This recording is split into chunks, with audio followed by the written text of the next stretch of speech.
Local news for Thursday the 6th of December. 5 restaurants from Wairarapa have received the longest running culinary award in New Zealand, the Beef and Lamb Excellence Awards for 2019.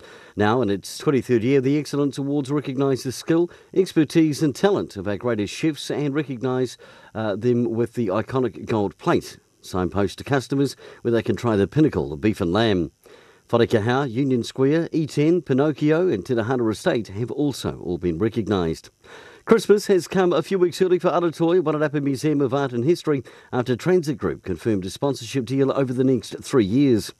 Director Susanna Shabolt says sponsorship solidifies an already strong partnership between the two Masterton-based establishments, and the funding will be put towards general operational costs, staging exhibitions and into Aratoi's popular education programs. November spending was up in Wairarapa, 6.3%, $49.1 million was spent in the region last month, an underlying percentage change of 6.1%.